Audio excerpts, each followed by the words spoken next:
wabarakatuh. Perkenalkan, kami kelompok yang beranggotakan Wahyudi Nur Eskom, Mariati SPD SD, Melawati SPD, Aulia Nopesa SE, dan Yusdihani SPD. Kami peserta Latsar CPNS tahun 2021 Angkatan 35 Kelompok 1 Pemerintah Kabupaten Balangan BPSDMD Provinsi Kalimantan Selatan. Kali ini kami akan memaparkan infografis perjalanan dinas ASN pada era new normal. Pada era new normal ini, PNS sudah diperbolehkan kembali melakukan perjalanan dinas berdasarkan Surat Edaran Menteri Pendayagunaan Aparatur Negara dan Reformasi Birokrasi Nomor 64 Tahun 2020 tentang kegiatan perjalanan dinas bagi pegawai aparatur sipil negara dalam tatanan normal baru.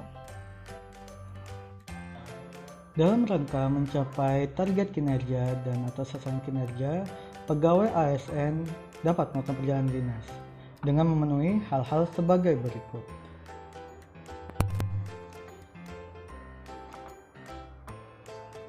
Yang pertama, memperhatikan status penyebaran COVID-19 pada daerah tujuan perjalanan dinas berdasarkan peta zonasi risiko COVID-19 yang ditetapkan oleh Gugus Tugas Percepatan Penanganan COVID-19.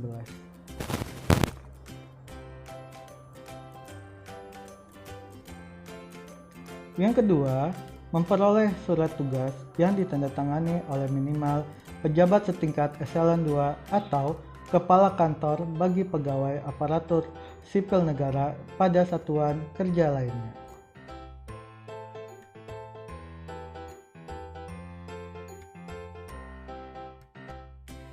Dalam melakukan pelaksanaan perjalanan dinas ASN, perlu memperhatikan hal-hal sebagai berikut. Yang pertama, peraturan dan atau kebijakan pemerintah daerah asal dan tujuan perjalanan dinas mengenai pembatasan keluar dan masuk orang.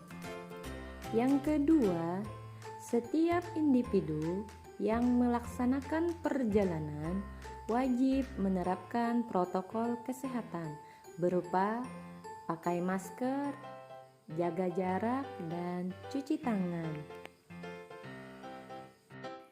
Adapun syarat dalam melakukan perjalanan menggunakan kendaraan pribadi, setiap individu bertanggung jawab atas kesehatannya masing-masing, serta tunduk dan patuh pada syarat dan ketentuan yang berlaku. Dan untuk persyaratan menggunakan kendaraan umum harus memenuhi syarat. Yang pertama, menunjukkan identitas diri. Yang kedua, menunjukkan surat keterangan uji tes PCR dengan hasil negatif dan surat keterangan uji rapid test dengan hasil non-reaktif yang berlaku 14 hari pada saat keberangkatan. Yang ketiga, menunjukkan surat keterangan bebas gejala seperti influenza yang dikeluarkan oleh dokter rumah sakit atau puskesmas bagi daerah yang tidak memiliki fasilitas PCR dan atau rapid test. Yang keempat, persyaratan perjalanan orang dalam negeri dikecualikan untuk perjalanan orang komuter dan perjalanan orang dalam wilayah atau kawasan aglomerasi. Yang kelima, mengunduh aplikasi Peduli Lindungi. Untuk mencegah penyebaran COVID-19, kita harus memperhatikan hal-hal sebagai berikut. Yang pertama, selalu menggunakan masker ketika berada atau berkegiatan di luar rumah tanpa terkecuali. Yang kedua, menjaga jarak aman ketika melakukan komunikasi antar individu atau physical distance. Yang terakhir, menerapkan perilaku hidup bersih dan sehat. Dan demikian pemaparan dari kelompok kami. Semoga bermanfaat bagi kita semua. Wassalamualaikum warahmatullahi wabarakatuh. Terima kasih.